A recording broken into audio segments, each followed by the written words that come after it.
Did that actually happen? Joe wrapped it up? Joe fucking wrapped it up. Dude, I have had to pee forever. You didn't even give me my bathroom break. I drank so much water. I don't even care if you use this in the cold open. I am hydrated and I'm gonna wet my pants.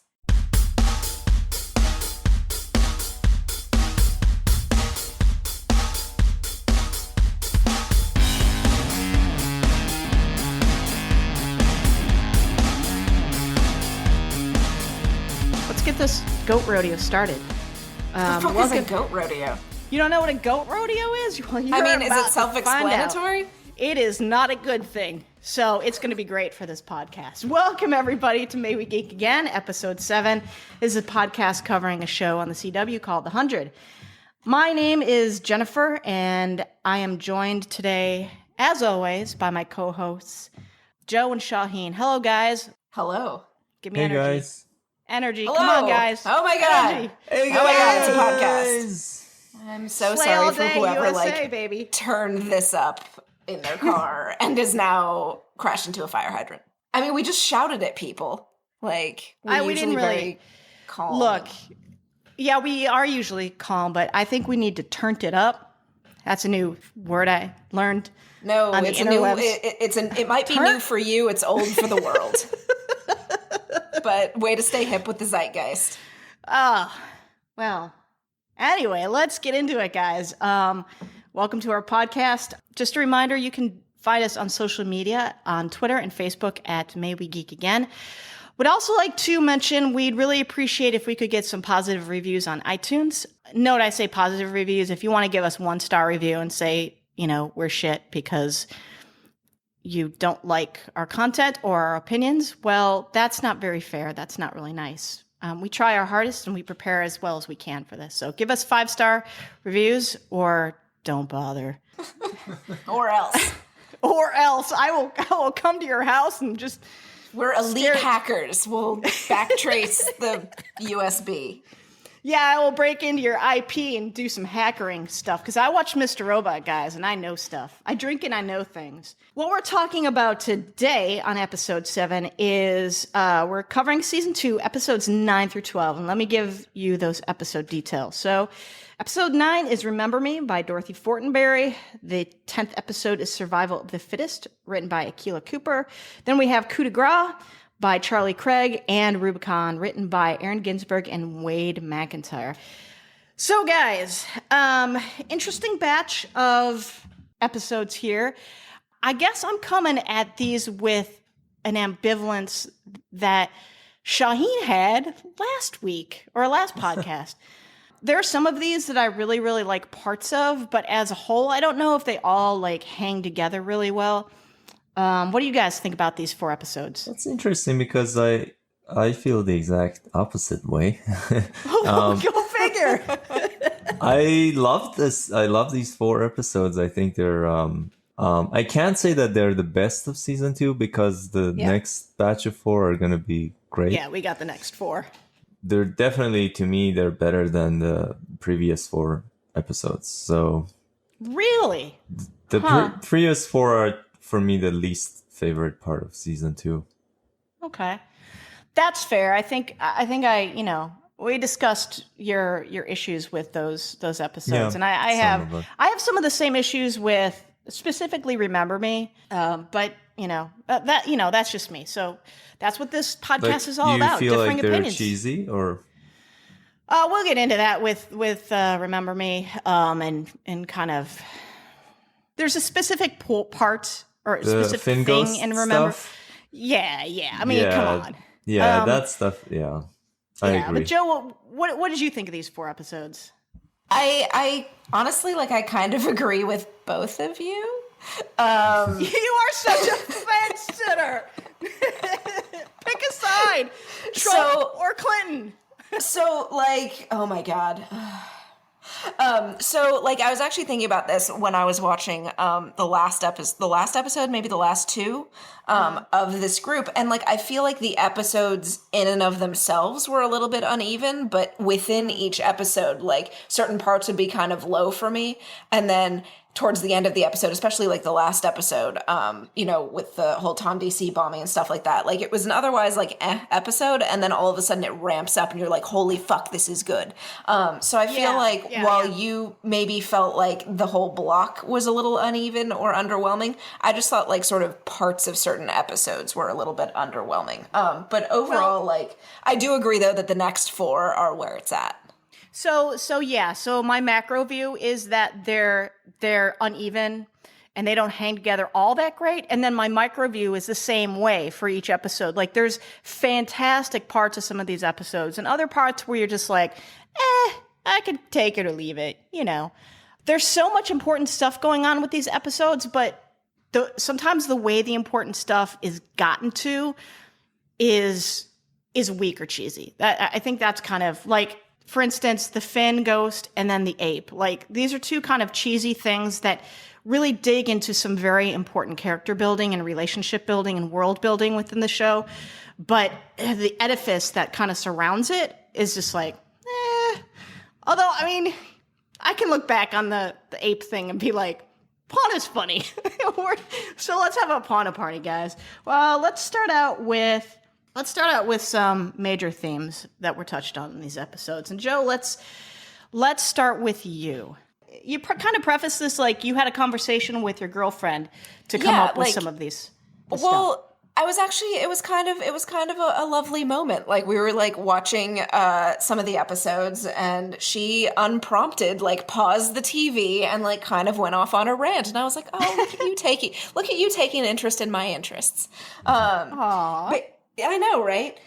So she actually was kind of, and like, you know, this was kind of a theme that, you know, I definitely like think is prevalent, where the adults on this show are kind of, to be honest, superfluous. Like, they are just, if you removed all of them from the show, I feel like Clarke, Lexa, and Bellamy, and like all of the delinquents, once they kind of like got working together and got their shit together, things would have been okay. But the adults have a tendency to like come in after the fact and try and boss these kids around. And in our discussion, we were kind of trying to figure out like why it is that maybe the delinquents are better. The delinquents and or I will actually include Lexa into this, if only for the fact of she is a similar age. Yeah. That especially with the delinquents, her feeling on this was that let's say that they're all 18 years old. Like, let's just, you know, round up all of their ages or whatever. And so they only have approximately 18 years of life experience to first of all.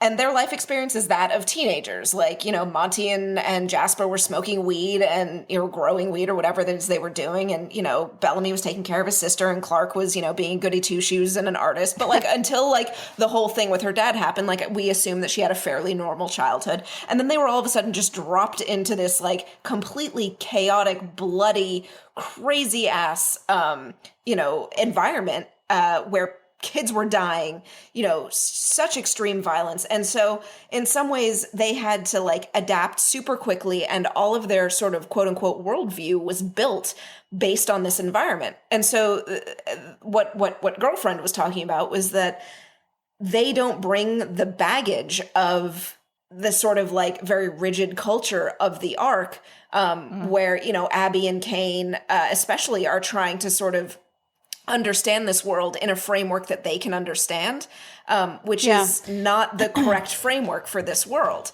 And so, go ahead, sorry.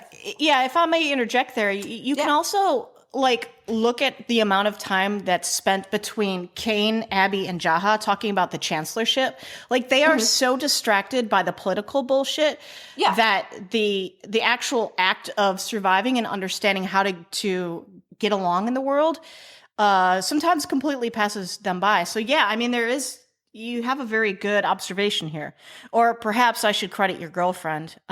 She's the brains behind this operation. But yeah, so it was just a really kind of interesting conversation about how these kids, even though they were, I mean, I guess we'll get into a little bit of PTSD in the next season, but for all intents and purposes, you know, they have experienced all of these traumatic events, but it has actually served them very well in learning how to adapt and quickly respond to these sort of horrific and life or death situations where they don't deliberate. Like, especially in the last episode where Clarke finding out that they're going to bomb TonDC or whatever, she was like, shit, I have to, I'm not going to dilly-dally about this. Like, I'm riding a horse and I'm going to go talk to Lexa. And, Lexa very quickly understood the sort of severity of the situation. Whereas, Clarke's mom was like, oh my God, we need to tell people or not tell people. And Clarke is like, listen, the world doesn't work that way anymore. But anyway, we'll get into some favorite quotes about that. I kind of have a different take on that whole thing. I think Clarke had a lot less agency than you might be giving her. You think in that. Lexa bossed her?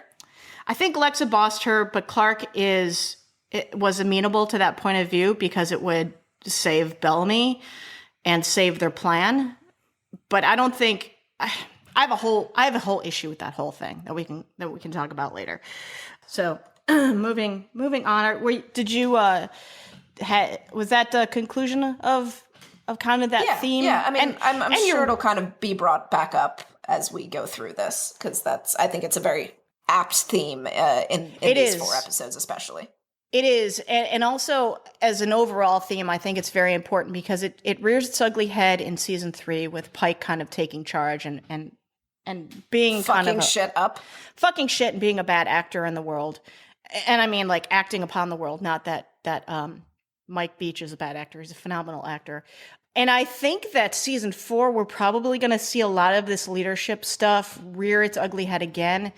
And it should be fascinating how that is dealt with, because these same dynamics are going to come up. And then you're going to have the dynamics of, well, who wants to fight to survive and who wants to just party on down? And then who is, how are the Grounders and Sky Crew going to get along, and who's going to kind of take the forefront of that relationship? So I think there's going to be a lot of leadership dynamic moving forward, and it should be fairly interesting to watch. I think this is an interesting theme. It's also problematic in that, you're right, the adults kind of like fuck shit up. Adults are the worst, aren't they? Oh God, Shahin, adults are the worst. Camp Nowhere all the way. Camp Nowhere. Okay, this is a reference that I don't get. So it was a movie in like the early 90s where like a bunch of kids convinced their parents that they're all going to these specialty camps. Like one kid's going to computer camp, one kid's going to like a dance camp or whatever, and one kid's going to like military school. And they convinced Christopher Lloyd to pretend to be like sort of in charge and like convincing all of these parents. And Christopher Lloyd basically plays like a creepy old burnout, back when like you could have an old man as a creepy old burnout in a kid's film and it wasn't weird. And then, they like have to, and it's good old days. You know what? It actually kind of, the beginning of that movie actually kind of has a lot of similarities with The 100 in, whatever the hell we want, and sort of figuring out that whatever the hell we want is not a tenable solution if you want to eat and sleep and, not, I don't know, get trench foot or whatever. Anyway, onward. Okay, so Shahin, let's dive into one of your favorite themes of this arc of episodes. Do I get one? Well, let's see how lengthy it is. Okay. Because you can get 2 if you can make it brief. We've got a lot of things that we all want to discuss in these episodes, so bear with us. Okay, so one of the things that I always liked about the 100 is that when they said that they're gonna have a truce and there's gonna be peace, it wasn't like, okay, we have peace now, everything's great. There was always the peace was always very tenuous, and it was always like walking on thin ice, and that's how it should have been. That's how I expected it to be. I mean, this show is kind of like a fast-paced version of the real world, like things that happen within a couple of months. If you kind of imagine that instead of being at war for a couple of months, this was going on for like a couple of decades, then it would make perfect sense that even after people decide to have peace, there's something inside them that says we can't have peace with these people. And this is a problem in the real world. So I'm glad that they're showing it in this show. Like the incident at TonDC where there was like, they were just starting to build trust, and then it completely collapsed. And then there was a training incident in Camp Jaha where that guy got into a fight with Murphy. There was the whole thing with Quint trying to kill Clarke. So all of these show that these people, when they come into the same room, they just kind of feel like it's as if the animosity is in their blood. This is a topic that's very interesting to me because I often think about how we can bring people who are fighting to a state of peace. And a lot of times, this is one of the big problems. If you look at, there's a really interesting series of videos on YouTube called Ask a Palestinian, Ask an Israeli, where there's this guy who goes to in different places in Israel and Palestine and talks to people on the street and asks them different questions. You can send him questions and he'll ask people. And it's very, very interesting to me because it's like a window into their life. And a lot of times on both sides, you hear this sentiment that there will never be peace. It's impossible. We just can't have peace. There are, not that everyone says that, of course. There are people who, who think that there's no problem, we can live together. But there's always a part of society that feels on both sides, that feels like because of what happened in the past, there's something that will never be reconciled, as it were. And they may be wrong about that, but that's how they feel. I'm glad that this keeps occurring in this show. Yeah, it seems to me like the trust, even when there's just a little bit, it's so tenuous that it can be broken with like one slight action. Right. So yeah, I mean, like, and it's always, Shahin, if you notice, it's always like the underlings too. It's always the randos that are causing problems. It's never like Clarke and Lexa being like, fuck you, and then they like fight. It's always these like random little foot soldiers that have these animosity towards one another because they're just, they don't see the bigger picture. Mm-hmm. And the other thing that I thought was it's kind of related to this is this idea of we are the same or we're not so different. That is also a recurring theme. And you hear this idea of we are the same in that dialogue between Abby and Clarke, where in TonDC, where Clarke is like, you're talking about dad, and that's not the same. It's not the same as me killing Finn. It's a completely different thing. And then she thinks about it for a moment, and she's like, it is the same thing. We are the same. I mean, a few details are different, but basically the same thing happened. You killed or allowed a person you love to be killed to save what you consider to be the greater good, or the other people that you felt responsible for. She came to this realization that we are the same. And there was that scene again in TonDC where Abby said, we're not so different, this time with respect to the Grounders, right? So she felt like, yeah, Sky Crew and Grounders aren't really that different. We do things a little differently, but basically we have the same impulses and the same hang-ups and the same, basic idea or rules in our society because, we punish or get rid of people who we think are detrimental to our survival one way and they do it, a different way, but it's basically the same, which is a concept that we talked about before. And I kind of think that, well, if you really hold them to the same standards, you can kind of make some comparative judgments.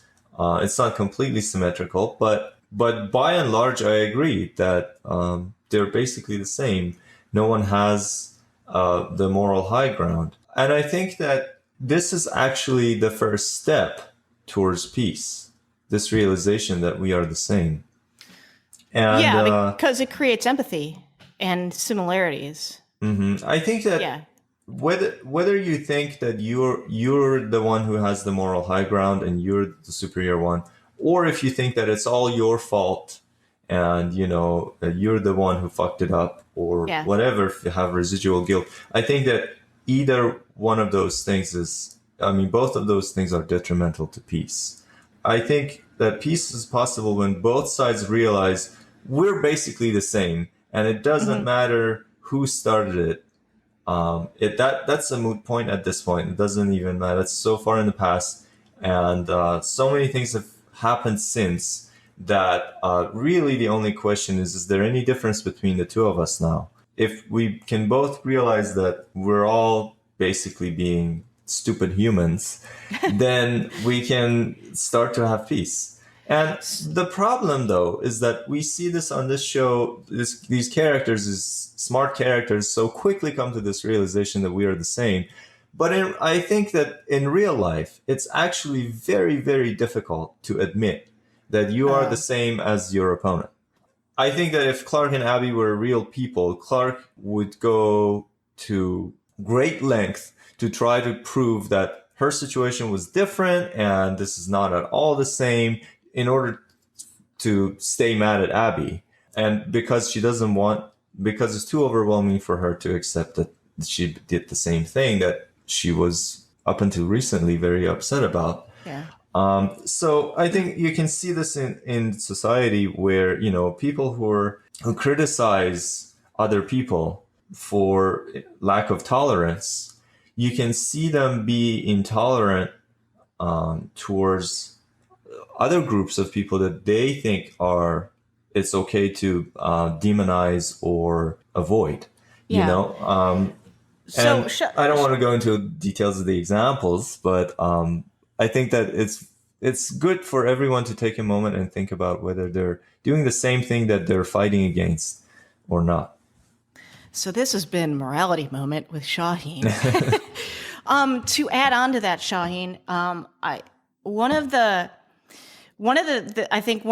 scenes and the quotes that we both liked, according to the show notes, was when Bellamy ran into the kid of the guard that he killed, and Maya basically said, "Well, what do you think you'd find here?" It's basically what you're saying is that did Bellamy expect that he would just find monsters that wanted to harvest grounders and Sky Crew for their blood and bone marrow? Yeah, exactly, Cerebus, or So basically, that's bringing it back to we're all the same. There's little kids here. There's people, there's quote unquote innocent people here that aren't necessarily complicit with what we're doing. So I think that theme kind of runs parallel both to Sky Crew and Grounders, but it makes you think a little bit about the folks in Mount Weather too, and and how they're the same as well, because they didn't find monsters there. They found little kids going to class like anybody else. So one of the themes that I like, and it kind of is a theme / character arc, is the whole idea of what leadership represents. And my take on it, after watching these episodes and then looking back in the past to what we've already watched and then looking into the future for what we can expect in the next 4 episodes and then in season 3, is leadership is a son of a bitch and nobody should ever want it. So Clarke is kind of saddled with this role as leader, and it's hard for me to know exactly when she becomes this person. Of course, there's a ton of moments in season 1 where she takes the initiative and she becomes the leader. But in season 2, it's fairly obvious that she is the leader. Bellamy basically says, if I'm going to take orders from you, I have to know the reason why. She tells Abby, you might be the chancellor, but I'm in charge. She's the one that meets with Alexa. She's the one that's making decisions. But I don't really know at one point she took on the mantle of leadership. And I don't know if we're ever supposed to really know, or if this is just Clarke as a tryhard. But it's obvious to me that it is not a role that Clarke wears easily. And what I mean by that is it wears her the fuck down. She might be a good leader, but she is not suited emotionally, I think, to it. Because if you really look at the person that Clarke becomes halfway through season 2 and then on to season 3, you can take a step back and go, you know what? She's missing a lot of that spark that she used to have. She's missing the humanity and the warmth that she used to have. The same person that hugs Raven in, episode 4 of this season, I believe, or episode 5, and reunites with Bellamy and with Octavia. That person does not exist in these 4 episodes. Well, there's that scene where Raven hugs her before she goes to TonDC. Yes. And Clarke looks like she's like, wait, how do hugs work? Exactly. Exactly, Joe. That's the exact scene I'm thinking of, where she doesn't know how to be human with people anymore. She doesn't know how to love. She doesn't understand love in her heart anymore. And that same person is the same person that doesn't know how to reciprocate a hug from Abby in season 3 when they reunite in Polis. And that same person is the same person that is a shell of a human being in episodes 1 and 2, and throughout really the whole season when we're talking about season 3. And she is, and being a leader means that you are often questioned by the people that you lead. You know, there's a lot of times where Clarke is like, I can't save them. I don't know what to do next. And everyone's like, well, you're supposed to know what to do. What's your next plan? What is your answer to this? Clarke often doesn't know what the next step is, but everyone looks to her for that leadership. And when she fails in the moment, they are quick to judge her. They are quick to call her out. And the only person that has any sort of empathy and equality when it comes to leadership is Lexa. And that's where the whole dynamic between Clarke and Lexa takes place. Throw away the romantic shit and talk about the give and take of leadership philosophy that they both trade with one another. I think Clarke is somewhat negatively affected by the Grounder way of doing things. And I'm a huge fan of Lexa. I'm a huge fan of that relationship. But if you take a step back and you look at it and you're like, you look at what Clarke becomes and the lengths that she has to go to be a leader, she takes a lot of cue from Lexa. And well, okay. Sorry. Just to finish this thought. So she takes a lot of her cue from Lexa. And as soon as we get to Rubicon and the TonDC decision, the definition of Rubicon means that you have crossed a line that you cannot ever come back from. You have irrevocably crossed a certain line.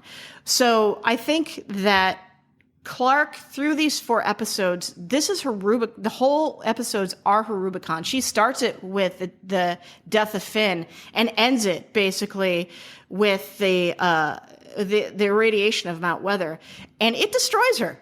Leadership destroys her. The responsibility of making these decisions destroy her, and that's what gives us what we see in season 3 that I have often criticized about the characterization in Clarke in season 3. And now that I'm doing this rewatch, it makes a lot more sense. Now, saying that, I don't like it because I expect more out of my main character. And I guess I watched season 2 with these dark Clarke colored glasses thinking, oh, she's such a badass. She's making these great decisions. She's telling Abby that she's the one in charge. But in a greater context of things, the destruction of herself begins halfway through season 2, and it's not a hero turn or a great dark Clarke arc. It is really the downfall of a great character who is burdened by the shit that she has to do and burned by the expectations that people have of her. I think this is one of the major points where you and I differ, Jen, because I like the fact, one of the things that I like about The 100 is the fact that none of our main characters, first of all, none of them is perfect. And second of all, they're not even necessarily superheroes or anything. Yeah. And they're not even better than a lot of the antagonists or the so-called quote unquote villains. Okay. There, in a way, there are no villains in the show. I mean, look at Dante. Dante is basically an old version of Clarke. Or if you think of, a lot of other people on this show, like Roan, for example, looks like he's just another person who is not our main character, but has his own journey. Though. You know, okay. So to counterpoint that, Shahin, I basically came up with this whole idea of Clarke's crossing that Rubicon mid season 2 and that carrying through season 3, just basically today when I was thinking of the greater context. And I'm saying that I say that I don't like it, but I don't know if I don't like it yet because I haven't had the time to really form a seasoned opinion on it. So Shahin, to also add to that, I did not like Clarke's character progression through season 3. I thought she had very little agency. I thought she was kind of muted. And that's what I'm saying. I like that. I think that it's great that the characters ebb and flow. It's great that they take on important roles and then they go to the margin for a while. You know, I like it. I don't want anyone to be special because no one in the real world is special. So I guess what I'm doing is I'm taking what I perceived happened with Clarke in season 2 and projected it onto season 3. And now doing this rewatch is completely flipped my view of what was actually going on in season 2. I saw her as conflicted, but I didn't see her as being worn down consistently by the burdens of leadership and having bits and pieces of her soul basically removed by the decisions that she was forced to make. So that's kind of the perspective I'm coming from. So maybe when we get into season 3, I'll have a little bit more of an enlightened view, but that's just kind of my take as far as my new take as far as her progression from mid-season 2 into season 3. I would think that in a way of, to speak what you were talking about with as far as Clarke's arc goes and everybody being really hard on her and stuff, my only world building moment then that I would like to bring up is the fact that at one point the delinquents were talking about when they kind of realized that shit was going down at Mount Weather and saying, you know, they lied to us about everything. Clarke was right. Clarke was right. Of course she was. Like, they're still betting against Clarke. The fact that people, like, and that's fine. That's fine. We're still only in season 2. But the fact that we go into season 3 betting against Clarke just blows my fucking mind. I'm not betting against Clarke. I mean, maybe Jasper is. Maybe Bellamy is a little bit because of what she did at the end. Right. The only ones who didn't bet against Clarke at that point were Kane and her mom, and that didn't end very well for either of them. Not in death necessarily, but you know, betting against Clarke, it's not the smart move. Well, but no one is betting against Clarke because they think she's not smart or that she doesn't make good predictions. They bet against her because she decides that 250 people deserve to die for her to it's 382. Carry out her stupid plan. Yeah, well, I mean, Clarke's decisions usually end in lots of people dying. But again, like with her leadership, when people are like, "What do we do now, Clarke?" and Clarke's like, "I don't know." She turns that around on several people and is like, okay, give me a better plan. Most notably, like at the end of season 2, where she suggests irradiating level 5 and killing everybody.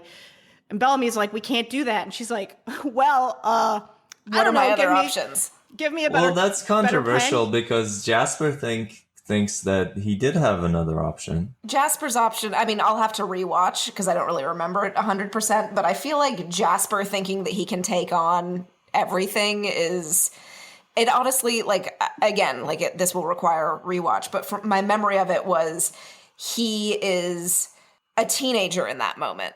Yeah, exactly. I think we should talk about it when we get there, but I disagree. I think that, I mean, whether or not Jasper's specific plan was going to work, there was no indication that that was the only. There was no reason to think that was the only option at that point. Yeah. The only reason Clarke did that was because of Abby. But we should talk about that later. Yeah, we'll get into that rabbit hole. I'm certain we'll have like a pretty heated discussion over that because I have some very specific points of view about that whole episode and who makes all the decisions there. It's Clarke. So let's move on. Kind of, I guess, a world building moment that kind of also leads into some character arcs that I think a lot of us enjoy is that there are a couple folks within Sky Crew that try to build bridges with the grounders and become kind of the links to the grounders. So I think obviously Clarke is one of them. When they're burning Finn's and everybody else's body, and she says, "You can play stay Olden," that shows the grounders, and it shows Lexa that she is trying to understand and learn their culture. And I think that is a sign of respect that earns her respect. Kane is kind of the same way.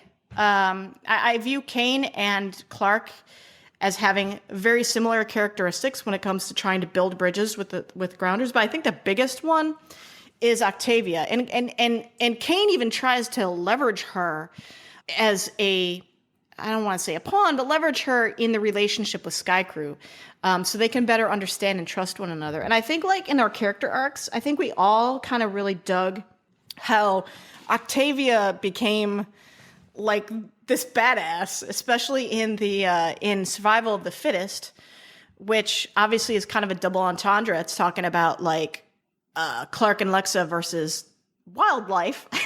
And then it's talking about Octavia versus the grounder and who can survive. Is she fit to survive? Are Clarke and Lexa fit to survive? I think Octavia is like her moment where she's fighting that grounder dude, and like she slow-mo rises from like the ashes and she will not quit. There is no quit in this girl.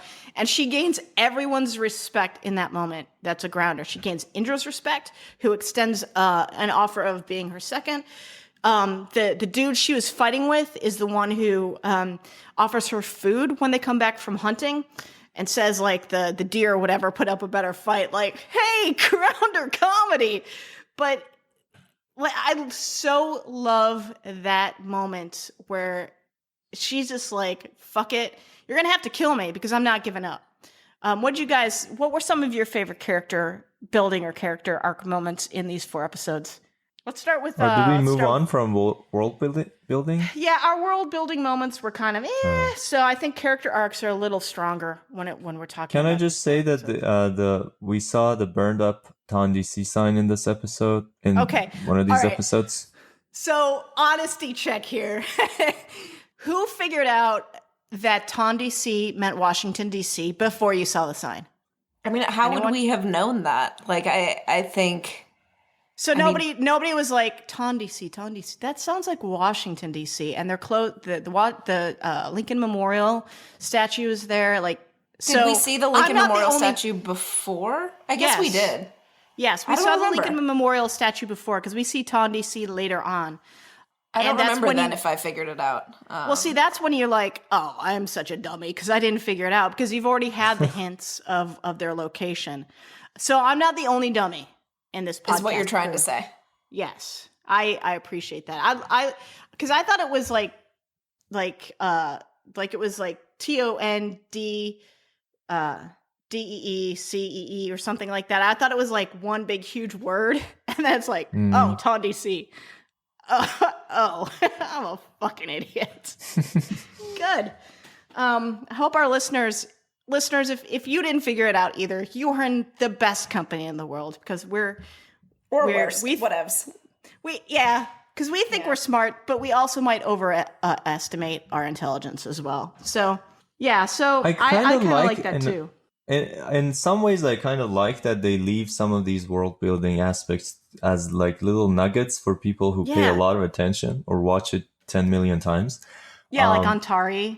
Yeah, like Canada. This sign, or all these like the 12 clans, they put so much thought into it. Like they all have their own banners and their own costumes and everything, but they don't capitalize on it at all. Yeah, they don't open the kimono right away. They don't show you everything and over explain everything. They kind of like give you bits and pieces. I really like that too, Shahin. Yeah. So let us talk about character arcs. I already talked about Octavia and how awesome her turning into a badass is. And Clarke. And Clarke. Yeah, I mean, I kind of combined an overarching theme of leadership and Clarke's character arcs. So, Shahin, let's talk about some of your favorite character arcs. I just want to talk about Jaha. I think Danny will be so pleased. Danny's like, she's putting her smoking jacket on right now and just like leaning closer to her radio, which is what you would do in like the 1930s. She's like, oh, preach, brother, preach. I have like 10 bullet points for character arcs, but I'm going to talk about Jaha because Let's do it. This character is awesome. I love how it's so well written. My favorite type of storytelling and character in general is when the character makes sense within the fantasy world of the story, but it's also it's a great sort of callback or tribute to something that you might know from literature or philosophy or history or what have you, right? And so that it's not like in your face. I wrote this character because I wanted to talk about this thing. It's actually a story that makes sense, but at the same time, it has that other symbolic aspect. That's my favorite type of symbolism, and I think Jaha is a perfect example of it. Everything that he does makes sense to me, given what happened to him. I mean, he was a person who had to make very difficult decisions to save his people, and he ended up having to sacrifice himself for them. He ended up evading death several times in miraculous ways, and he realizes that.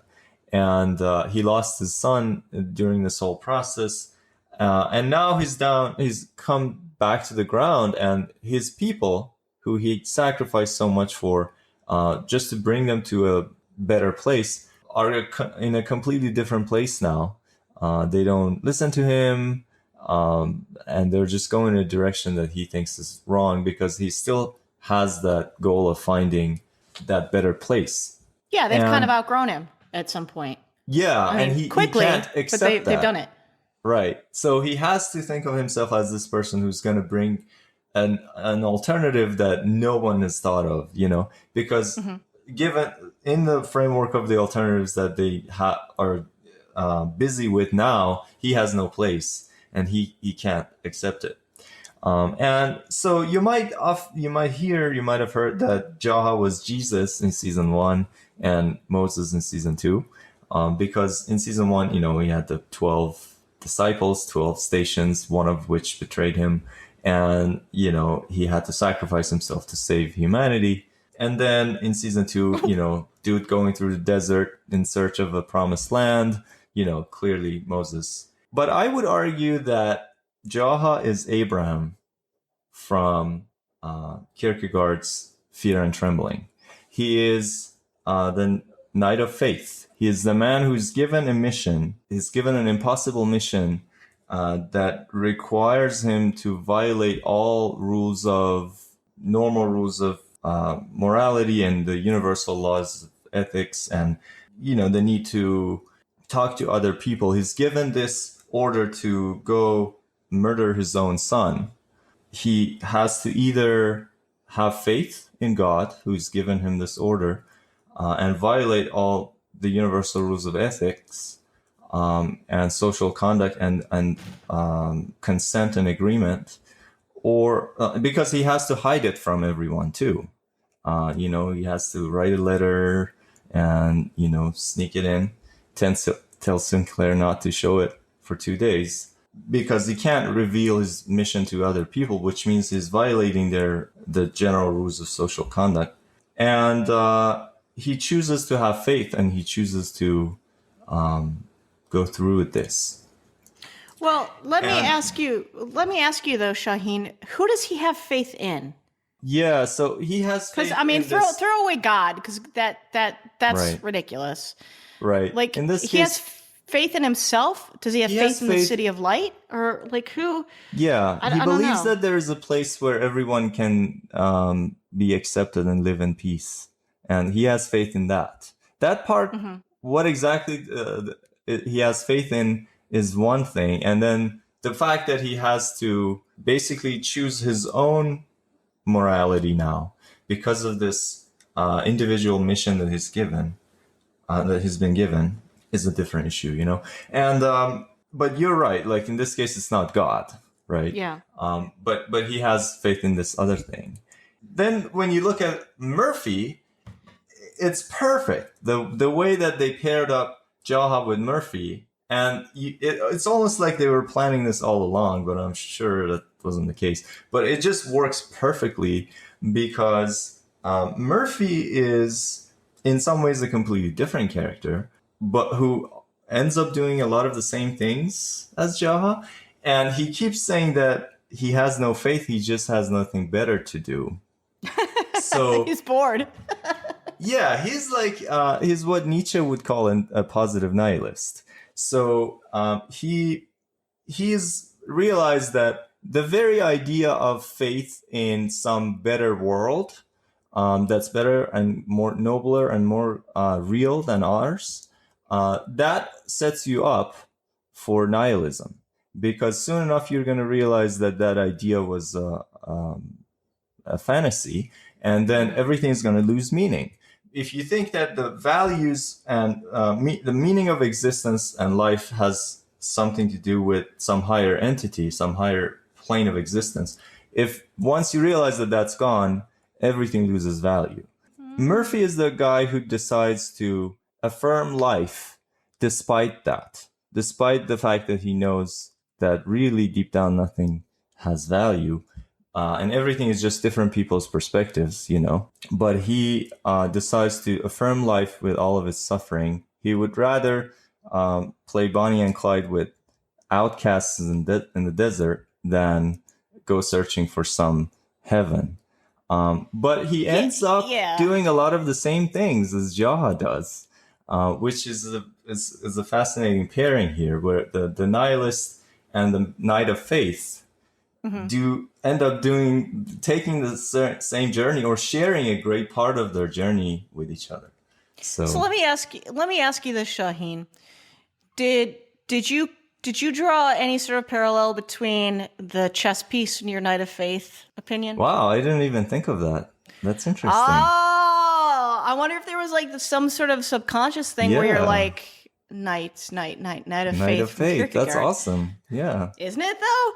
You know, it's just like curious. Like, are these takes just like our interpretations, or is there an intention here on the part of the creators and the writers to actually draw these parallels? Right. I mean, like, I've never heard of this Knight of Faith thing from Kierkegaard, and I have not to brag on myself or anything, but I have a minor in philosophy.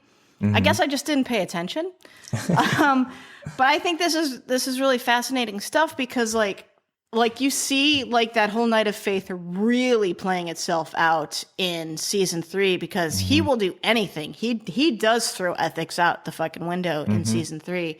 And then like Murphy is like, you call him a positive nihilist, but I'm like, he's almost an accidental optimist at times. And I think a large part due to his relationship with Emori in season, especially in season 3. But it's like there's some points where just like, why is Murphy following Jaha? He hates Jaha. Jaha killed his dad. But like, why is Murphy on like along for this journey? Is it just because he needs to be? What part of Murphy, like? Joe, do you have any like thoughts as to why Murphy is doing this? Sorry, I'm just going to say this one thing, and then I'm going to shut up.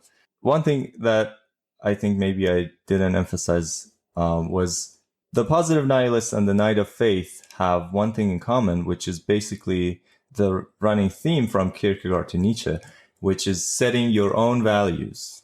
They both choose their own values in life. So taking off and going into the desert is sort of symbolizes that, choosing your own values over the common values of society. So there's a philosophical parallel there between the two. Yeah, Kierkegaard and Nietzsche. Folks, if you're listening to this, you might as well just like mark this down for a college course credit, like at least a 300 level college course credit. Joe, I know that one of your character arcs was Murphy. Like, what is your take? Why does Murphy choose to go on this journey with Jaha? I mean, I think if you asked Murphy, it would be because where the fuck else is he gonna go? Like Jaha, as much as he hates Jaha, I think Murphy obviously doesn't feel safe or comfortable with his own people. He knows for a fact that he is not safe, nor is it comfortable to be in the company of the Grounders since he was tortured with them. And so I think Jaha sort of offers him a way out, and as long as he sees moving forward with Jaha as a tenable situation, I think that Cockroach Murphy is going to keep on, following those, trail of crumbs.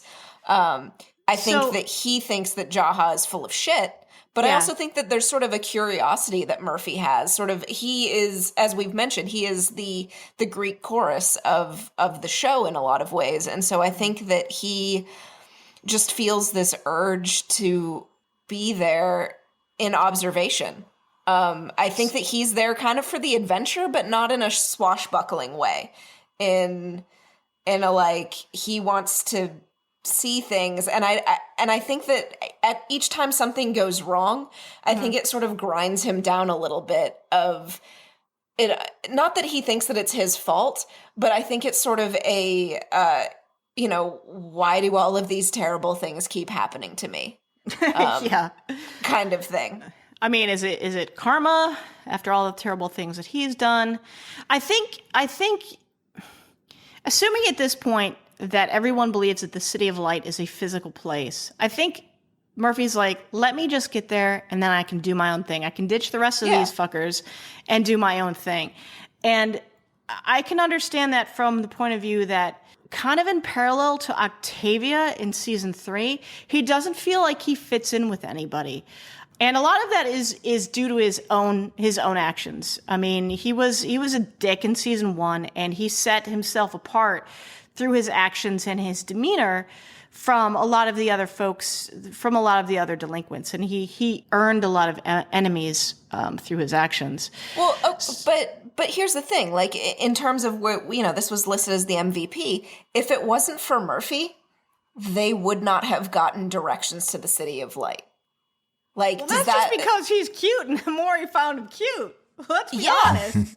No, Amori found him cute, but he was also like charming, and he made it so he made it. He was the MVP. He was the only reason, because otherwise Jaha would have led them God only knows where. Like Jaha had the faith, but Murphy had the fucking map.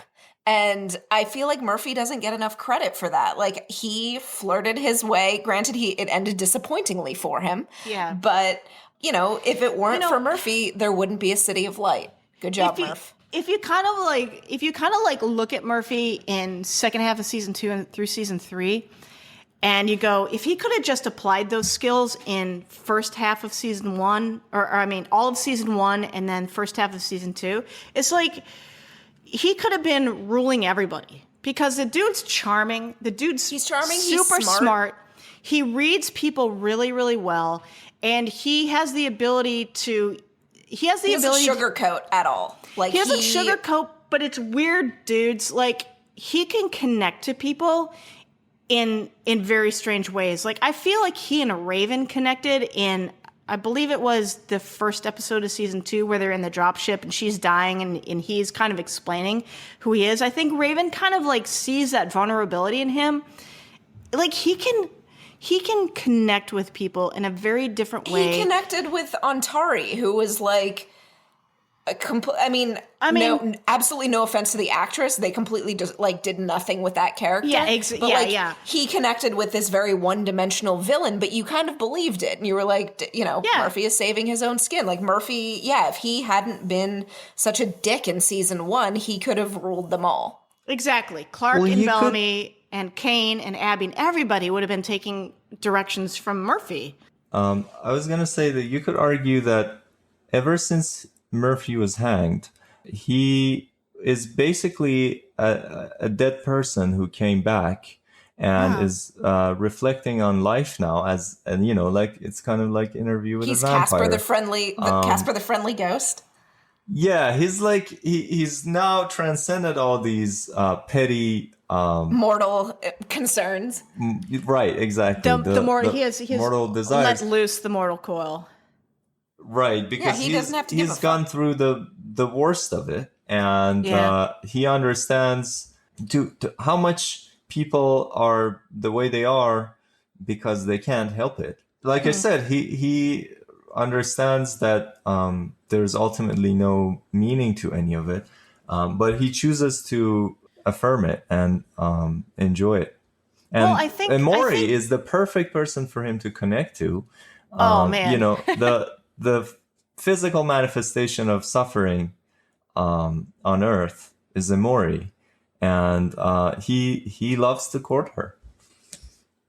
I think like there's this weird sort of persistent nobility about Murphy as well. Like Shahin, I think you're really right. There is a rebirth of Murphy after he's hanged, and he does kind of he emerges from that kind of one-dimensional bully type dude into the Murphy we see today. And you know, guys, it's a blessing that we got him as a season regular in season 3 because he was fan-fucking-tastic. But if you think about like a lot of his actions, you cannot conceive of a Murphy. Like if you're just like looking at season 1, beginning of season 1, and like thinking of Murphy, there's no way you could conceive that this dude would fight so hard, not only for his own survival, but the survival of his quote unquote friends and his people. Like, is that the same dude that is pumping, dead Antari's blood into Clarke at the end of season 3? Like, how is that possible? There is like this quiet nobility about him where in key moments he steps up and is the most key player in the game. He is the most brave person in the game. And it's often a reluctance, but it's also something like a responsibility that Murphy doesn't shirk as well. I'm like, dude, like the character is so well written and so well acted. We're like so lucky to have Richard Harmon in this role and have this role because it's so nuanced and it's so interesting to talk about. All of these characters, it's amazing to me. They keep introducing new characters, and they're all awesome. Like Dude! Echo, Emori, I was Maya. thinking about that. Every one of like this show is awesome with these and then they kill characters. them. Like And then they you're all like, have "Oh." layers. Well, It's but amazing. no, but dude, I was thinking, Shahin, I was thinking about that.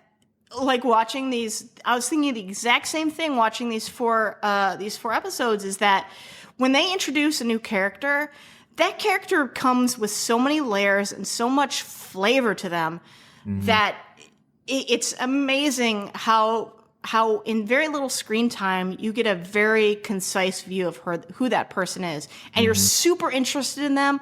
And you're super interested in what's going to happen next.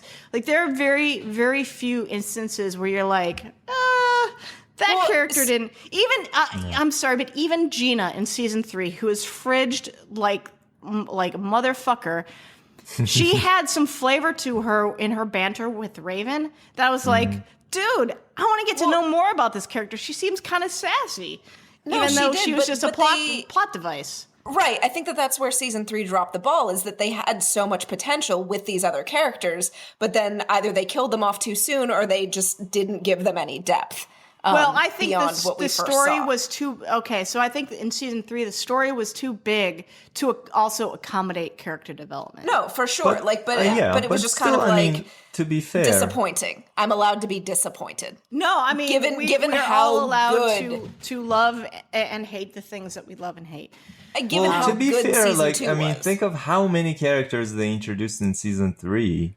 Like percentage-wise, if you think of how many of them are disappointing, the other shows don't even introduce new characters that are fascinating like this at any rate that's anywhere near this.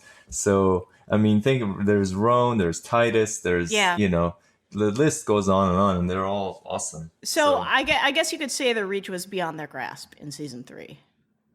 Yeah, yes, I mean, small hands. Small hands like Donald Trump. I was going to go with Carney's, but samesies. But this kind of dovetails into some of the news coming out of TCA's this past week about the show. CW president Mark Pedowitz, who is probably one of the most visionary network presidents among the broadcast networks, did say that he kind of missed the intimacy in season 3, and that season 4 is going to kind of go back to that intimacy between characters, and making it smaller in how people interact with each other. So I think I don't know how I feel about that. I know everyone's excited, but I don't know. I think people are excited because I think the heart of this show is really the character interaction and how people grow together or grow apart. And Mark also, I'm being very familiar with the dude, Mr. Pedowitz also said that he has besties. Call me Mark. He also has a lot of faith in the show, even after the controversies of season 3, that they learned a lot of lessons, and he said specifically around their social media engagement, which I wish he had said they learned a lot of lessons about representation and how it needs to be presented on TV and more deeply considered. I think he had an opportunity there to make a deeper statement in regards to that. But so I think we've got a lot of cues to what we should be looking forward to in season 4. And I think that kind of intimacy that we had in season 1, and then of course in different bits and pieces in season 2, is going to come back to the forefront in season 4. And I think a lot of people, save for perhaps Shahin, is really excited about that. Shahin's not going to watch season 4. He's not excited about it. Fuck it. Our season 4 episode podcasts are just going to be like, so, Shahin, what did you think about blah, blah, blah? Crickets. I hated it. I didn't watch it. I'm going to do my own podcast, and I'm going to take all of your listeners. No one is going to listen to you guys anymore. Oh. Fuck you sideways, Shahin. And I will tell them to boycott you. I will tell them at the beginning of every podcast. Because all of them will do your bidding. You are the ally of the podcast listeners. Yes. Let's talk about favorite quotes. Yeah, let us talk about. Only because mine is the best. So in the show notes, you're like, Jen, why do you always got to steal my fucking favorites? Pick new ones. It's not like it. Look, I'm fairly transparent. Whenever there's a quote about Clarke being a badass, that's going to be my favorite quote. You know? No. That's fine. I've accepted that one's not going to be my favorite. So obviously the one in bold, once I realized that was really the best quote. I love the one in bold. So go ahead, Joe. What is your favorite quote? Speaking of badass, can I just say, Joe asked me last time who I think is badass? Yeah. Or what counts as badass for me? I think I figured it out. Okay. Maya is a badass. Maya is a badass. Yes. If there's one person who's a badass, in my opinion, it's Maya. She doesn't fight. She doesn't know how to wield a sword.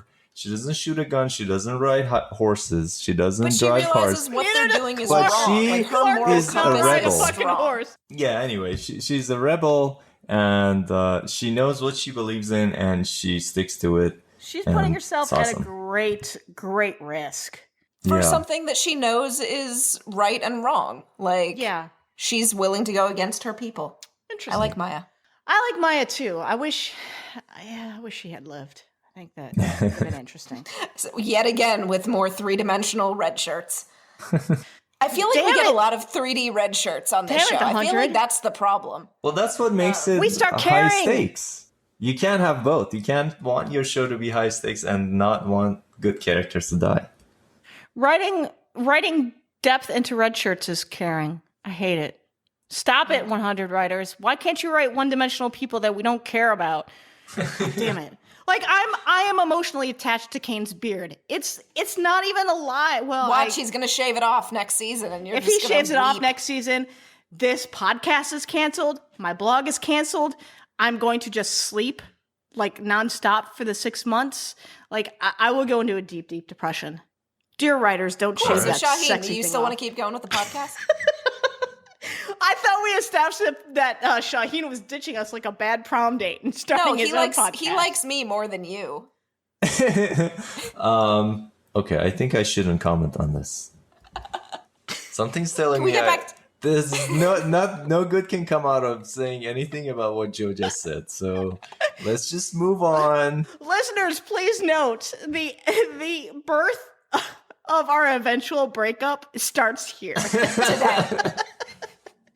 Mark All right, this so in your calendars. So Joe, hit us with your favorite quote. Okay. Carl Emerson, Mount Weather Security Detail. Said by Carl Emerson, Mount Weather Security Detail. Spelled incorrectly. Emerson with one M. And then my other what's up with favorite World War II manners? What's up with that? Reddit fucking loves that. What did you say, Shahin? Oh, I said what's up with World War II manners? What do you mean World War II manners? Where there's this thing they say that when soldiers used to get captured in World War II. That's with all soldiers. They just do name and rank. Yeah, I don't know if that's actually true, but that's something that people believe. And why is Carl Emerson doing that? Anyway. Because after a certain point, it just becomes hilarious, and the fact that the fandom just decided that was his entire time. You can't mention him without saying his full rank and title. And on Reddit, it's usually in superscript, so it's Carl Emerson superscript. Weather security detail. Because you have to include even it. Clarke buys into it. She's like, Carl Emerson, Mount Weather security detail. He's like you're damn because right. that's his name. My other favorite quote would have to be, "You may be the chancellor, but I'm in charge." Because, that's everyone's fucking favorite because quote. Obviously. Yes, anyway, queen. Yes, I've already yes, gotten my good one out of the way. Yeah, that's everyone's favorite quote, because that is so if you watch that whole scene and then so she does that quote and then she starts with the giving Emerson his instructions and then depletes his air by 2 hours. She has this fucking grin on her face, and that's Eliza Taylor with just kind of breaking character, being, I'm kind of a badass right now, so hope everyone's taking notice. That was cold ass bitch right there when she's like, oh, so it's an 8-hour trip back to Mount Weather? Well, make it in 6. That was so I feel like maybe we could just read it when she is talking to her mom. We can almost just read it as really fucking high stakes angsty teenager.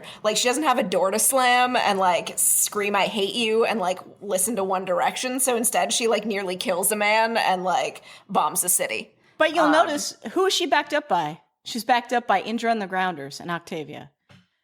She has earned their fucking respect at that point. She's I love the giant guard, the mountain that she basically has carrying around with her, and she has to be stop drawing your sword. You need to stop drawing your sword. Back the fuck up. Stop drawing your sword. Also, speaking of the oxygen thing, that's her first decision as commander-in-chief is to... That's not her first decision, dude.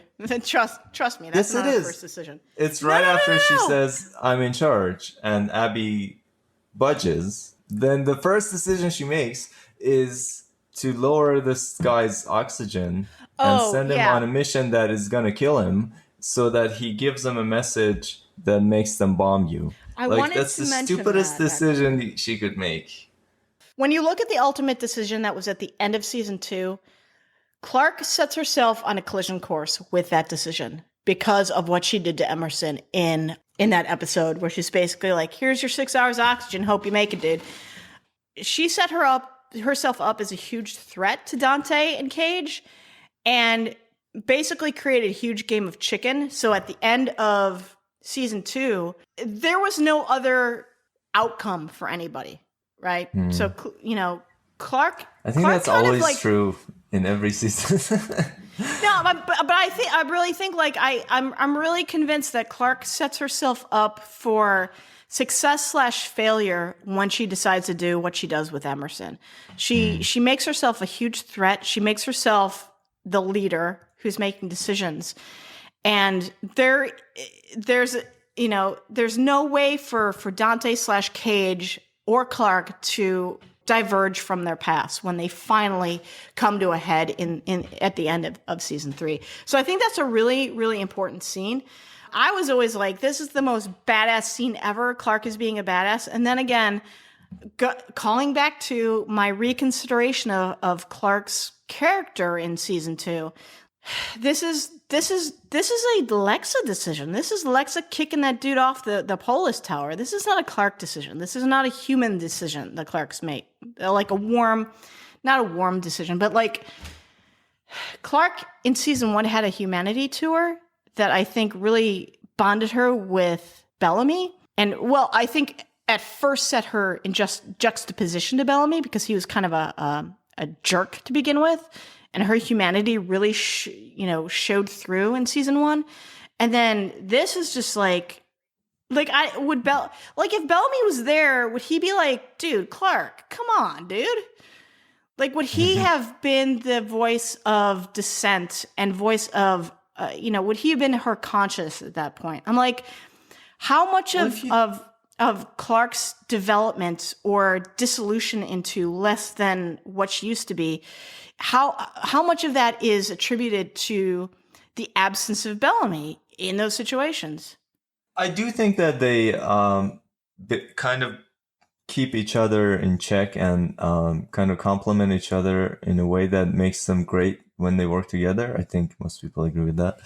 I was gonna say that if you think of the whole thing with what to do with Emerson, and how everyone was making their decisions in that sequence of scenes, you can clearly see that no one has their shit together. Like, not Abby, not Kane, not Clarke.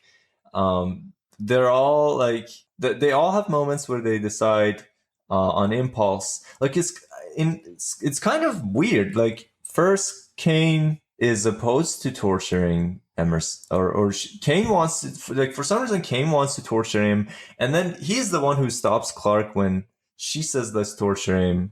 Whereas Clarke was the one who said torture doesn't work. So it's just it's clearly they don't know what to do. They're all just making it up as they go.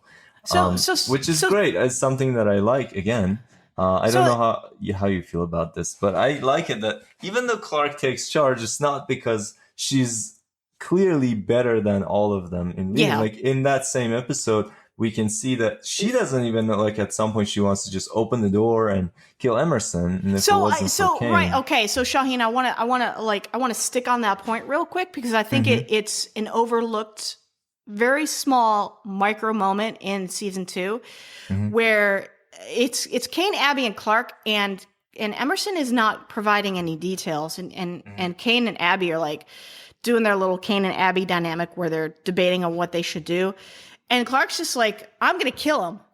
Consider from Abby's point of view how horrified you would be to hear your daughter say, you're just gonna kill a dude straight up in cold blood. Like, again, this is Clarke in semi-Lexa mode, kicking a dude off a tower to prove a point.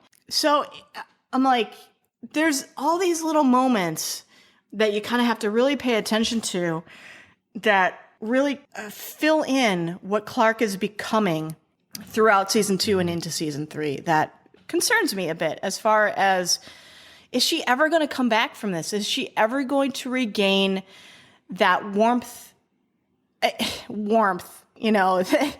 as it was in season 1? Like, the smiles in the pilot. I can be fun. Remember when she's like doing the drinking game? She's like, I can be fun. Yeah, the cheek-to-cheek smiles in the pilot that never came back. It's almost like in her dynamic with Bellamy through season 1, she's figuring out what it's like to be a human being who interacts with other human beings in a very intimate and human way. And then in season 2, she loses that. And she is this goody two-shoes, but she's also kind of socially inept in that she doesn't really take a lot of people's opinions into consideration. God, I think I'm describing myself. That's maybe why I like Clarke so much. But what a breakthrough.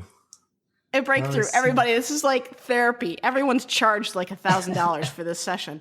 But no, I mean, like, dude, I don't know. I just think it's really important that she loses something in season 2. She loses, I think, her touchstone in Bellamy a lot because he's very comfortable jousting with her, right, guys? Like, Bellamy doesn't take a lot of Clarke's shit. Raven doesn't either, and Octavia doesn't to a point, but they don't challenge her in a way that makes her call back into herself and make her be as introspective as she needs to be in order to regain that bit of herself, that girl she was in season 1, the one that thinks that she can be fun, the one that thinks that she can be friends to other people. Like Joe pointed out, how do I hug now? She's just so disconnected from folks in season 2, except for, of course, Lexa, which I want to bring up a point, like in the ape episode.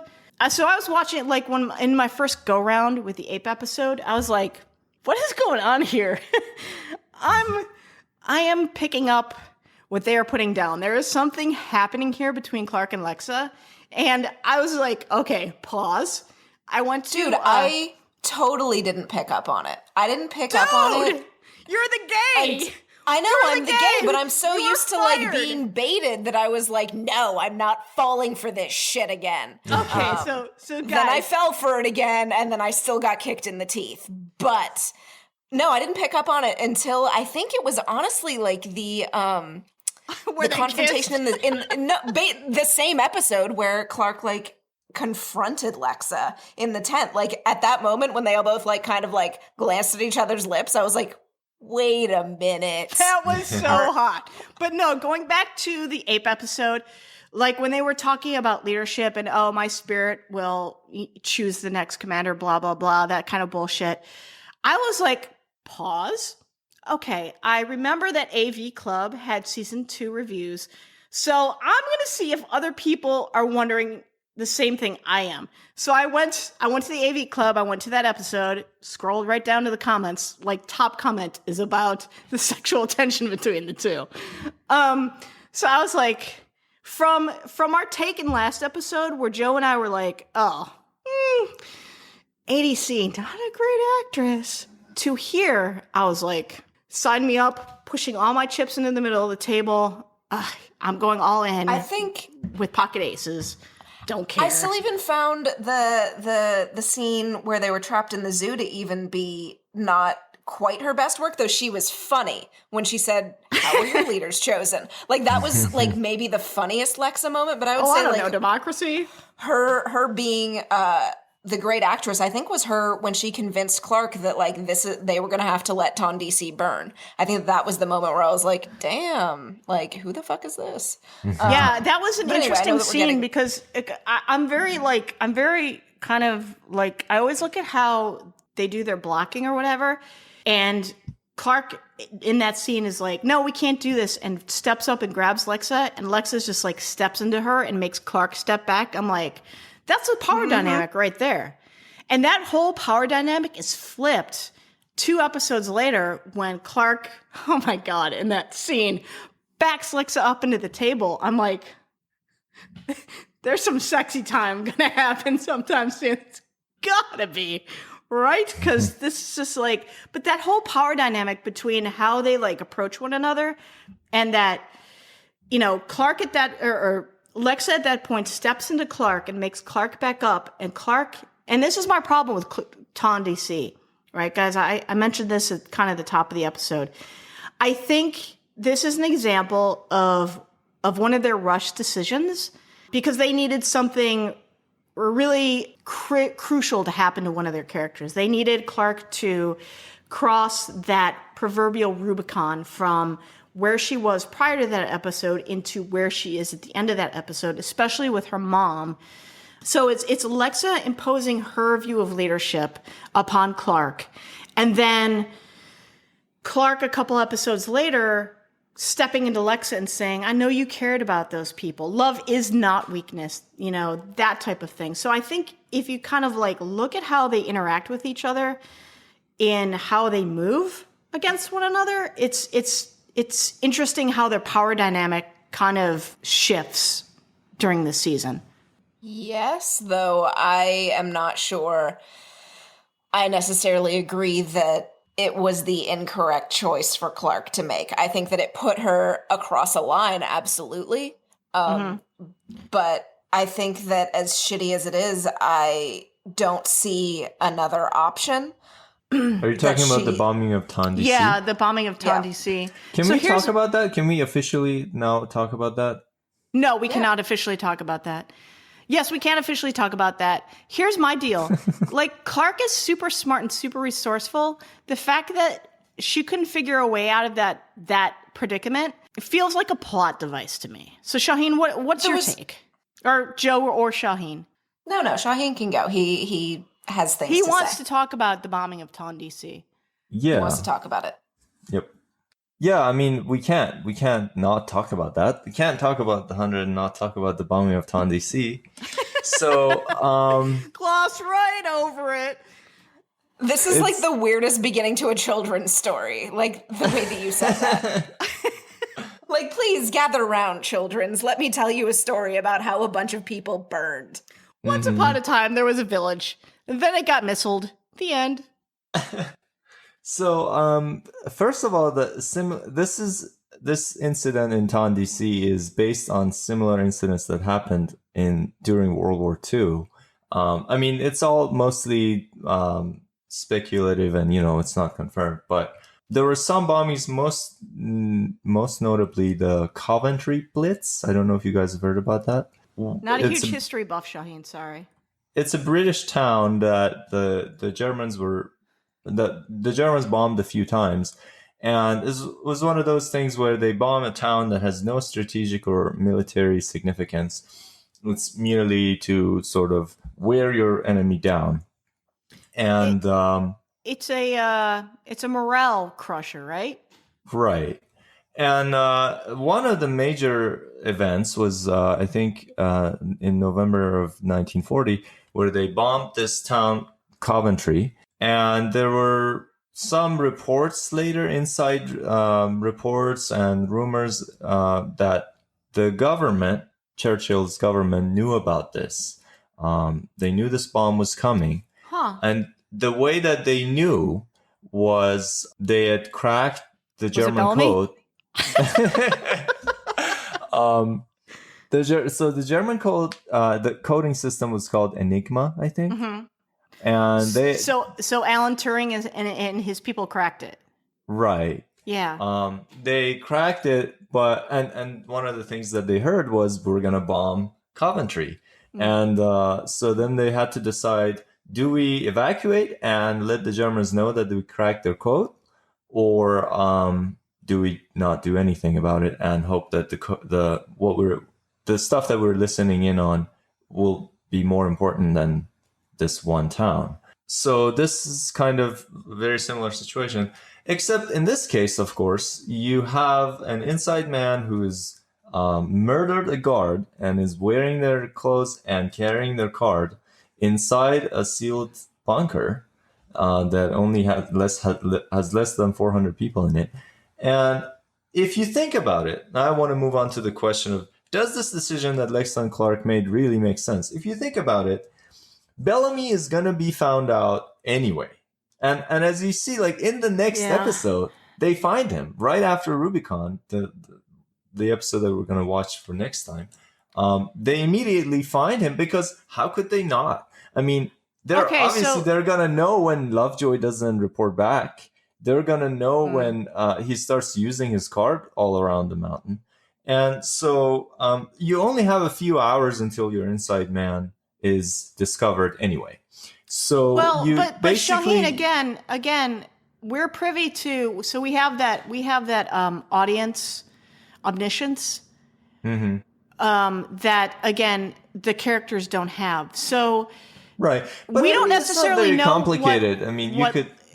We know that there's only 382 people in Mount Weather, so we think that's a pretty intimate society, and everybody knows everybody.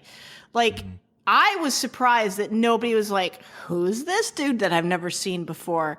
To me, it's really, really weird, and that's probably actually. Now that I think about it, and I mean, also, like, if you think about it on the other side of the coin.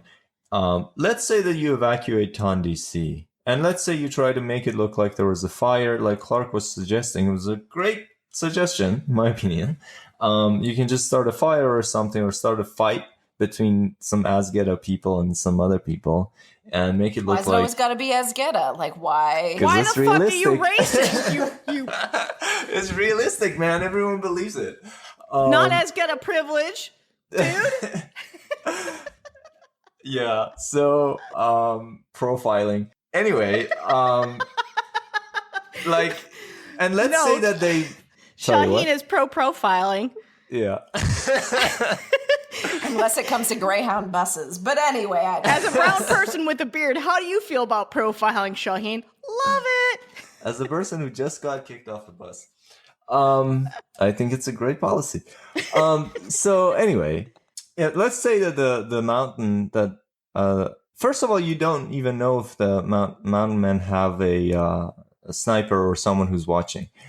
They usually don't. I mean, this is a Well, they do know. They do know. It's discussed in right. Clarke figures it out so later. Bellamy She's overhears like, it, and Clarke overhears it. They have a Right. they have a spotter, and Clarke even you mentions mean in the it radio? in Rubicon. I see. Yeah, Clarke mentions it Okay. in Rubicon. Let's find the spotter and kill him. Therefore, there's no way they Right. can aim the missile, which makes no it sense looks because like it takes like 2 seconds for the missile to go from Mount Weather to TonDC. It's not like this world is huge, right? They made it look like she kind of had an idea and figured out that there was a spotter.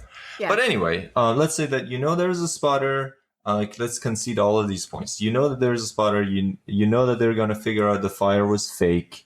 I don't know how, but let's say that all of those things happen.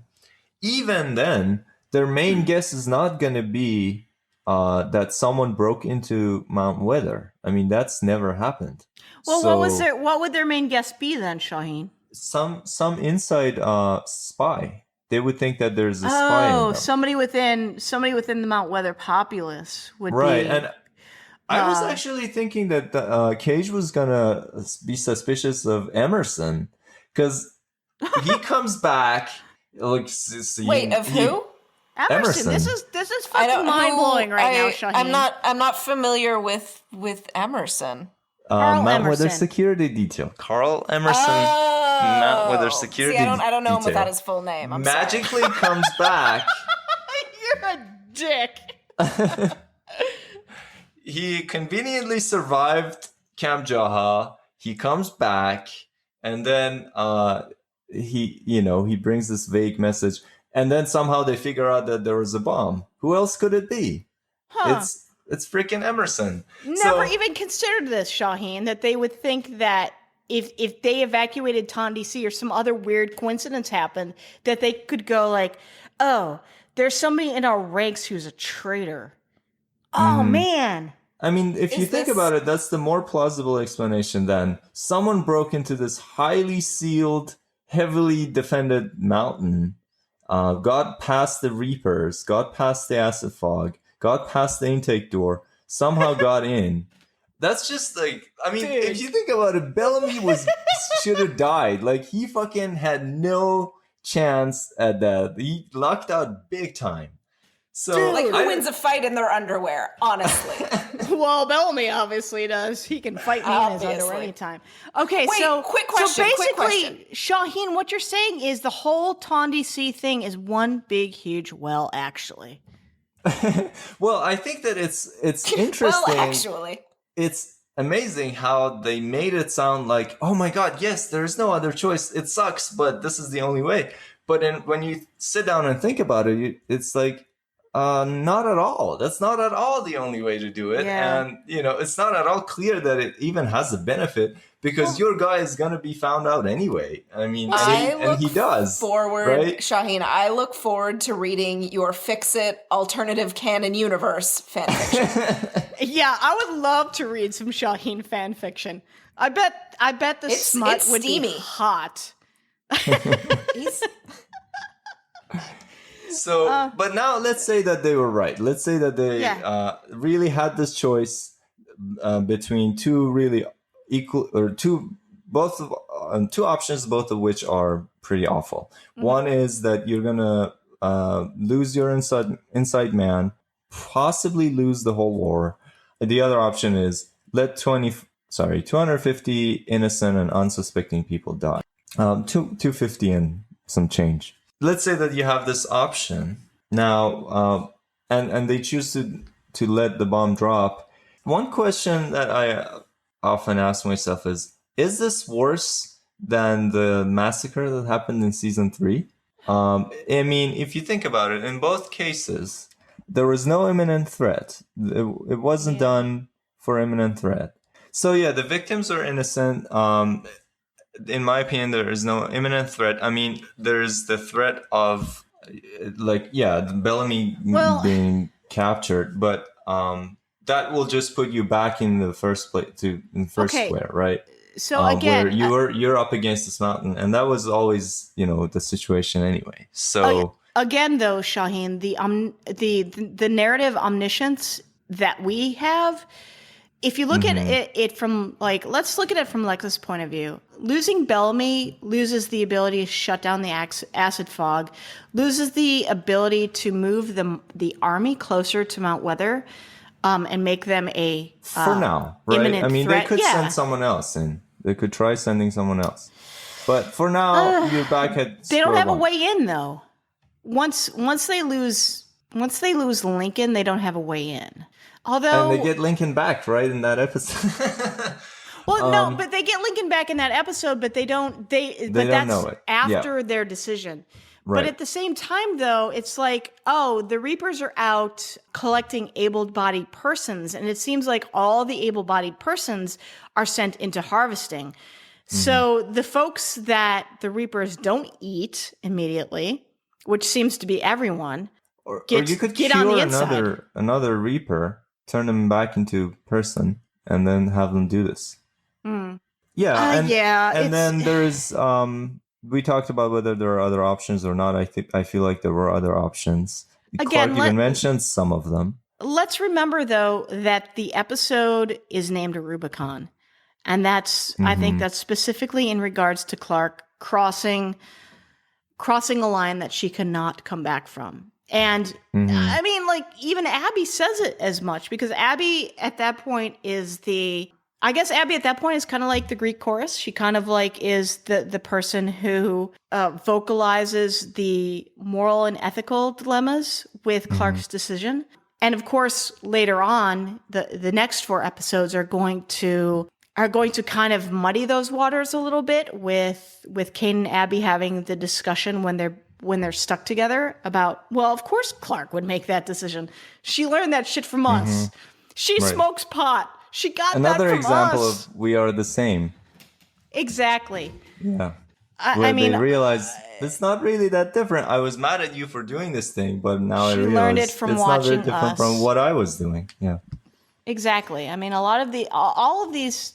Well, I won't say all, because that's too much of a generalization. But a lot of these themes, they have a lot of connecting points, right?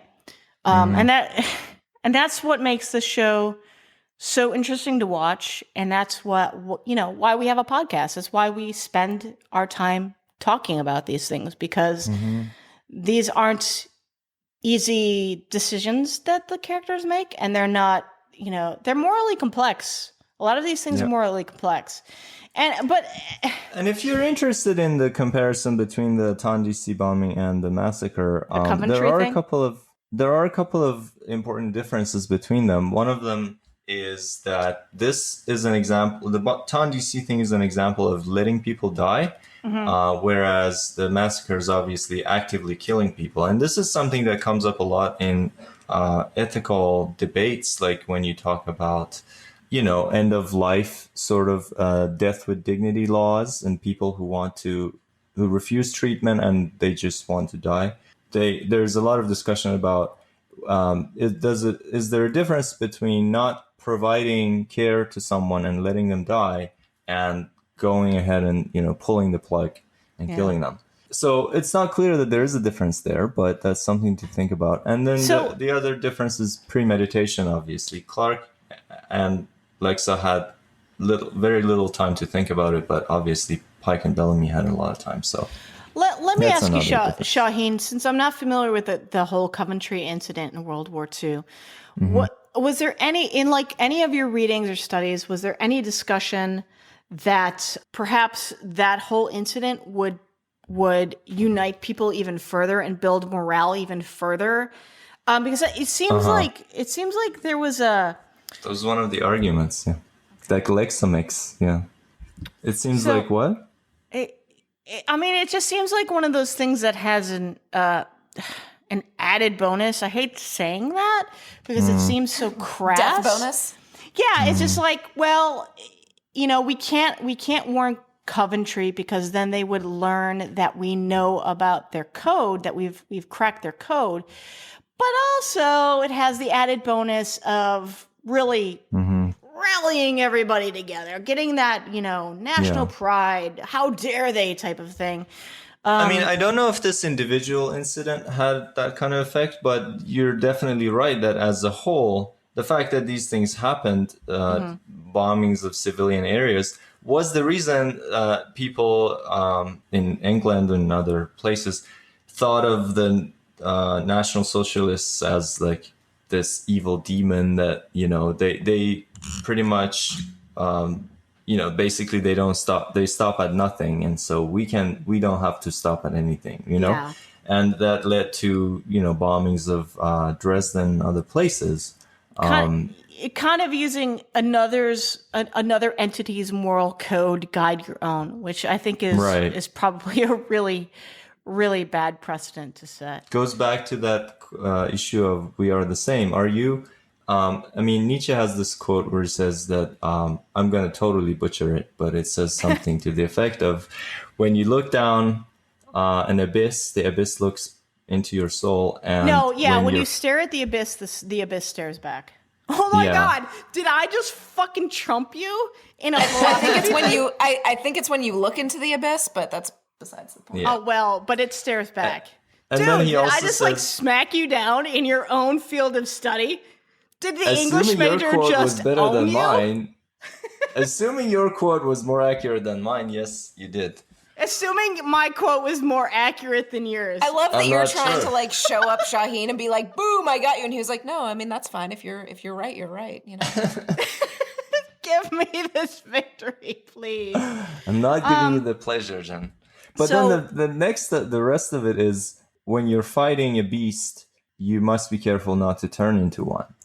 And this is why I fucking love Nietzsche and wish I had studied more of him. I mean, dude was just so practical. He had no edifice. He had no, fancy, precocious stuff. He was just like, this is how it is, guys.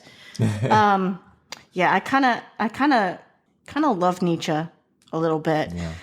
And Kane quotes Nietzsche in that episode, by the way, for Octavia, when he says, "What doesn't kill them makes them stronger." Really? That's Nietzsche? Yeah. See, this is why a philosophy minor doesn't give you as much knowledge as you need if you want to combat Shahin in the blood sport of philosophy. So we're running a little long here, but we're having some. I think we're having some really good discussion. And I think Shahin is really bringing it this episode. Anytime somebody brings Kierkegaard, way to not leave it on the bus. Yeah, way too dunk it from the 3-point line, Shahin. So I think we're gonna have to start wrapping it up. All those waiting times at Greyhound help. We need to get you on Greyhound more. Because just send you around the country CNN on a bus. talking about Trump, or I have to think about the 100. So, well, easy choice. Yeah, easy choice. I would rather pick lint out of my navel than think about Donald Trump. I mean, whoa! Don't disregard naval lint picking. I feel like that is up higher on many things, not just Donald Trump. No? Just anyway. me? Well, fine. Well, I don't know about you guys, but I feel weird when I stick my finger in my navel. It's attached to weird parts of my body. Is anyone else I'm going to stick my finger in my navel and then are you suddenly sure it's your navel? No, dude, I've read this on Reddit a number of times. Like, when you, like, stick your finger in your navel and wiggle it a little bit, you feel it in other parts of your body. And of course, I think it goes back to the woman, all that shit. But anyway, I'm not the only person. I'm not weird, guys. Please. So let's start wrapping this up. Let's get into our well actuallys. Joe, you brought a well actually that I never ever considered, and I'm like, I could do a whole podcast around this. Abby and the puddle. Wait, which one? Oh yeah, okay. So okay, this is fucking ridiculous, guys. We come to a stagnant pool of muddy water, and Abby leans down and fills up her fucking canteen, first of all, and then offers it to her daughter. Like, is Abby secretly trying to kill Clarke? Like, did she not take Earth skills? Was Pike the only Earth skills person? And since they grew up together, she didn't get to take his class? Like, what is she doing? Who drinks out of stagnant, muddy, fetid water? So, are you sure that's bad for you? Dude! Go back and watch and look at the post. I mean, our ancestors drank it. We wouldn't have existed if that would kill you. I think animals know, like, you go with the running water first. And then, can I actually do a second well, actually? Of course you can. Okay, because I didn't get into all the philosophical shit, so I'm going to talk about Pana. So here's the thing. Right? I don't know how many gorillas the DC Zoo currently has. I don't know how many gorillas the DC Zoo is going to have in 50 years. But presumably many of them die in the radiation, right? Yeah, what are the odds that there are enough gorillas in the DC Zoo for them to reproduce, and yet have one gorilla left who is ostensibly going to be the last gorilla? Okay. But either way, and who is now suddenly a carnivore able to, like, eat elk and moose? Okay. Like, what? Why is there a gorilla? Check out how meta this is. I'm going to you're well actually. Okay, please. There are probably a number of zoos in the same vicinity as the DC Zoo, like Baltimore, and other cities. Well, this is the National Zoo. We see the sign. Yeah. So DC is really close to a number of cities, and again, this is 97 years. So gorillas from other areas of the country could have been like, hey, I haven't seen Virginia. Let's go visit Virginia. As far as the going from herbivore to carnivore thing, again, plot device. But I want to go back to the puddle. Dude, so you wrote this thing about the puddle in the show notes before I had gotten to that episode. I'm like, what is she talking about? And then I got to the part where this brown, disgusting, fetid puddle of disgusting, like, dead shit has got to be floating in it. I'm like, I could do a whole podcast episode around this whole, like, dead possum probably floating. Like, she is the worst doctor. Like, she might be a brilliant surgeon, but her hands are filthy all the time. Like, and she's trying to kill her daughter with, like, Zika water. And, like, okay, so what's dirtier? This fucking fetid puddle of dead wildlife, or the water that they flood Polis Tower with in season 3?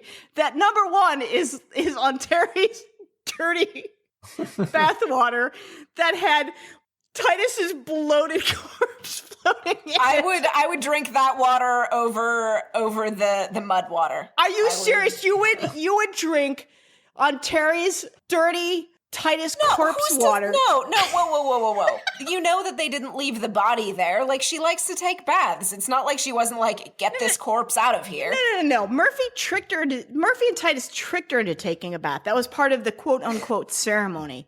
You just want to drink. Nobody tricked You just Murphy. Want to drink on Terry's bathwater. That's so gay. It's actually 8 babies' blood too. The blood of eight. How many novitiates? The blood of a bunch of babies. Oh my God, Shahin is right. She had to clean all that blood off of herself in that water too. Night Joe, blood. you are. That's just flavor. That is just flavoring. Yeah, that's mineral flavor. That's like iron flavor. Right. That's No, I'm disgusting. low on iron. I'm dealing with my anemia. Anyway, what are your guys' well actually? Our listeners at this point are like, what the fuck is going on right What now? is- yeah, Am Right, I like, how dropping does it always come back to me being a cannibal? Like, am I don't dropping even- acid right now? So I want my- to point out that the Pauna is listed as a mutation in the Wikipedia article. Really? Yeah. Interesting. But he didn't. So, he didn't and look I always mutated assumed at all. that she was a mutation. I So immediately it's I like thought the that- gorillas from what was it from Congo? Like the evil gorillas that like guarded all the diamonds in Congo and like were carnivorous. Is that what we're going with? This is I what have Joe no brings idea to what the you just said. podcast. Just deep. I'm like the fucking Richard Attenborough, David Attenborough of our podcast.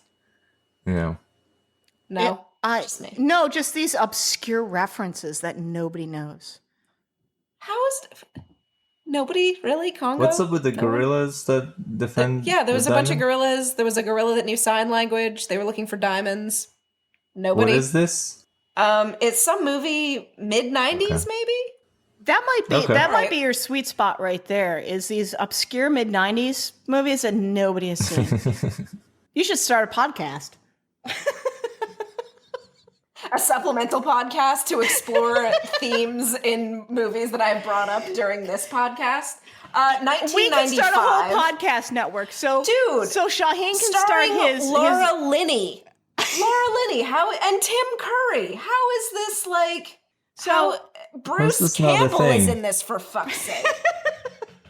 So Shahin can start his rebellious 100 podcast, where he breaks away from the two of us because I guess we're just baggage. And then you can have your obscure 90s movies and TV shows podcast. And I can maybe I can have my, if you want to learn more Nope, about just stop right there. value propositions in product marketing, follow me. You should write one of those like how to get rich in 10 steps books, Jen. I hate those. Except dude. how to lose a podcast partner in 5. Oh my god. You guys are this is like the beginning of the end. So everybody just mark this day down in history as this obscure 100 podcast starts its dissolution right now. So some of my well actions is okay, so I guess the spotter / sniper, I'm a little bit confused as to what he's supposed to be. How far away is he from TonDC and what is his sight line? I know I'm kind of going beyond these 4 episodes and into the next episode when they're searching for this dude, but he seems like he's so far away from TonDC and has the weirdest sight lines to attempt to sniper people down. It makes some of these spatial things in this show make no sense to me. And also, I think Shahin, you touched on this a little bit about OTAN. Otan, Yeah. Grounders don't use guns, but apparently fucking grenade launchers or missile launchers are just fine. That's okay. Yeah. Yeah. That's awesome. Hey guys, you got But it was necessary because it was there's the only thing that you can't do anything against. It was this is the last word, guys. I got a rocket launcher. I got a rocket fucking launcher, rocket guys. right here. What else? What are you gonna do? seriously. That's awesome. I guess the mutants have their own little code of conduct. And No, I think Otan and Mori just don't give a fuck about grounder code anymore. Obviously. Yeah, they've left the reservation. They've got their own moral code. yeah, Yeah. they do. They certainly do.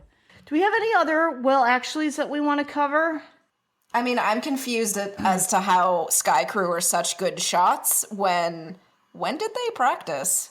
Maybe they have Oculus. Yeah, but VR? that The doesn't arc give is you huge, recoil. man. They might That- have practice That doesn't give range. you recoil. Maybe they have huge paintball sessions on the Ark. Yeah, they Fake get in bullets. some good paintball session. Okay, that's fair. These are the things that you don't think about. Magic. Magic Show hand magic. hand. So this is a hand wavy moment. exactly. This is a hand wavy moment. My whale actually is I had a couple, but so Monty says, or Harper says they built 47 cages, and she emphasizes that they built 47, one for each of them. And then they show 2 rows of cages that are doubled up. And, I'm like, well, actually, 47 is a prime number. So, and it's certainly not divisible by 2. So I don't know how they built 47 cages. There is a luxury on 2 rows. cage off to the side. It's the VIP cage that you couldn't see. It's a double-decker level. Joe, how is this? What? Shahin just said it's a prime number. Shahin is Jennifer Goines. He's a prime. He doesn't watch the show. He's not going to get it. He was gonna watch 12 Monkeys, not after I recommended it, but only after you recommended it. I know, and then Laura Croft you were quality control. Fuck you, Shahin. Turns out the appeal of Joe's recommendation is better than yours only for like 1 day. It's got a short shelf life. Yeah. I kind of hate you right now, Shahin. I have really good taste in TV. I don't know what the fuck you're talking about. But you don't sell it. You don't sell it in the way that I do. You need showmanship. You need that P.T. Barnum flavor. I need jazz hands. Is that what you're saying? I was actually jazz handsing at the microphone while I said that. So yes, clearly. You're a bunch of dicks. So like, is each of us more than one? Never mind. Let's move on. Yeah. So I guess we need to seriously wrap up because we're running long. We had a lot of good discussion here, but of course Joe has to go to bed because she's got to make breakfast for her partner, which we learned about in the cold open to last episode. So our next episode 8, I guess it is, we'll be covering the best 4 episodes ever. Really? Oh, okay. So we get a little preview of what Joe thinks about them. So I don't know. From what I remember them being pretty good. So we are covering the last 4 episodes, which is 13 through 16. Yeah. I did not update our run sheet, and God, Jen, I swear I'm to not God. good at math on the fly. I'm gonna walk off of this podcast. I can't with this unprofessionalism. I'm so sorry, guys. So TV shows to recommend. So Shahin, you actually have something in the run sheet. What the fuck is this? And you guys have nothing? No, we have something. They're in my brain. I just didn't put it in the run sheet. Yeah. Oh, okay. So Shahin, you actually have something to recommend, and I'm like, what the fuck is this show? I highly recommend Harmon Quest to anyone who loves comedy or animation or Dungeons and Dragons or Pathfinder. Is this what he's doing while he's not actually making more Rick and Morty? All right, wait, which Harmon is this? It's Dan Harmon. This is Dan Harmon. Oh, okay. And Erin McGathy and Jeff Davis and Spencer Crittenden. And they bring in one guest or sometimes 2 guests every episode. And it's hilarious and it's awesome. Okay, but where's my Rick and Morty? Where can I find this, Shahin? Is this like... This is on CISO. CISO. The network is called CISO. But you can find it online too. For some reason, you can watch it online. Yeah. Yeah, they have things on the internet? I listened to a couple podcasts that also reference CISO. So yeah, I think it's kind of like the next big comedy thing, probably. I guess. Joe, what you watching? We are watching, well, obviously we watched Stranger Things, but since you already plugged that one last week, I'm going to plug, Another Time, which is on Comedy Central. Is that what it's called? Another Period, dude. Another Period. Jesus God Christ. damn it. Who's the one drinking? I'm the one drinking. Another Period. Which is basically sort of Downton Abbey meets like the Kardashians. Like they've made a very like Downton-y, like it's like a house. It's an upstairs downstairs kind of a thing, except the way that it's shot and the way that it's edited and the way that the scenes are sort of written, it's very vapid, stylized reality TV show. Michael Ian Black is in it. Christina Hendricks is in it. She's actually really funny as sort of the straight man of the whole thing. Her character's almost like a character that should have been on Downton, but she wound up in this nutcase, like Yeah. insane asylum. It's filthy. It's wrong. It's wonderful and hilarious, and kind of, we're only like 6 or 7 episodes into it, but I'm very much enjoying it. It's very funny. I think I've seen a small snippet of it where like the two leads are like, "Oh, we've inherited our money. What have you accomplished with your life?" And I was like, they're terrible people. Yeah, it's wonderful. Okay. So my what to watch is it's embarrassing. So well, it's semi-embarrassing. So I wrapped up Stranger Things, which is awesome. It's pretty great.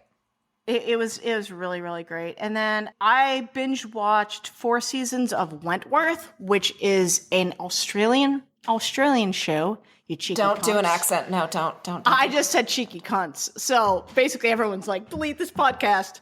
She said the C word.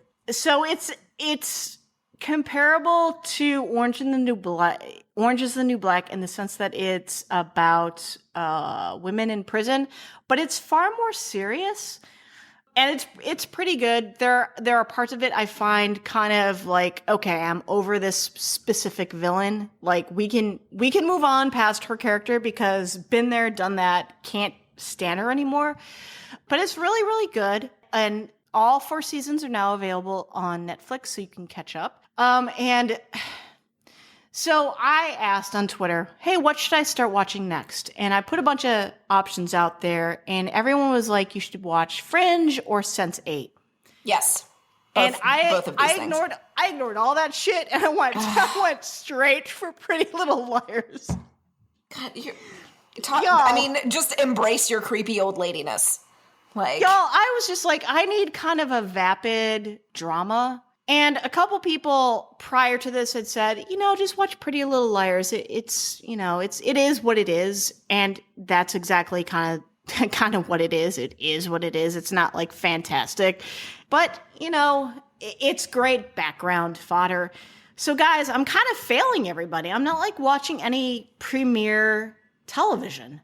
And I feel really you ignored everyone's advice to watch Fringe and Sense8. Everyone listening to the podcast, watch Fringe and Sense8. Damn. And I'm still gonna pimp Killjoys. That's one of the things that's still running right now. Running new episodes on Sci-Fi. Killjoys, guys, talk about subverting expectations. Like in the last episode, they had a blaxploitation scene. Which was just like music and all. It's like, this show is so fucking cheeky. Joe, are you going to start watching it anytime soon? Yeah. No, I mean, it might be our weekend show. It was a rainy day on Sunday and I had just gotten back into town. So that's why we just watched all of Stranger Things on Sunday. So this weekend we might start Killjoys. Excellent. Stranger Things. Can't say enough about it. It's not the best show on Netflix. It's pretty fucking good, though. It captures something that if you were a child in the 80s in America, sorry, Shahin, I don't know if you grew up here or not, but if you were a child of the 80s, there's so much here to reminisce about and recognize and really appreciate. Like episode 7 of the series is one of my favorite things I've seen this year.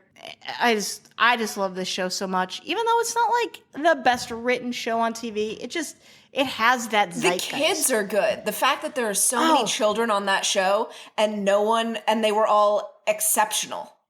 So here's the deal with this, because I'm procedural and I do my research. They cast the children before they finished writing the series. So they crafted a lot of the nuances around their characters around the actual kids. So good. The kid that plays Dustin, he actually has whatever the disease is that he misses. The disease is where he doesn't have front teeth and he doesn't have like collarbones or something like that, or clavicles. I don't know what it is, but it's like, it's perfectly cast. And there are like certain points and scenes in the series where you're just like, all right, this series has my heart. That's what it's about. It doesn't necessarily have my mind, but it has my heart. So guys, Fuck it, it's the hotness on Netflix that they didn't do a lot of promotion around, but dudes, watch it. So I just wanted to remind everybody to tweet us comments, suggestions, questions on Twitter at May We Geek Again, and talk to us on Facebook. And guys, wait, are you going to share the new ship name? Oh, dude, thanks for money. Okay, yeah. Quick aside. So Stranger Things might be the new hotness, but the new hotness is the ship of Rowan, Bellamy, and Murphy. And that ship name is Brophy. I am Brophy as fuck. I am so gay for Brophy. It's not even Wait, funny. wouldn't you be really straight for Brophy?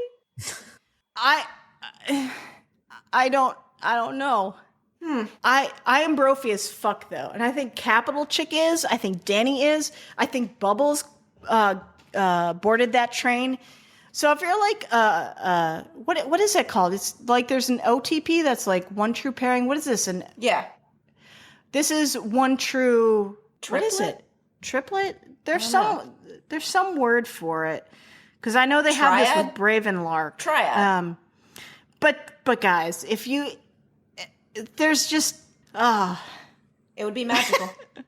There's a lot of forearms involved. There's a lot of like abs. This is are you losing your train of thought? I can outro us out. Like my silence is me staring off into the distance, just imagining where Brophy could go. So really, you guys should tweet us at May We Geek Again on Twitter. Talk to us on Facebook. Find us on Reddit. We will always post, on the Reddits and get into deep discussions. May we geek again. Thanks, guys. Take it easy, guys.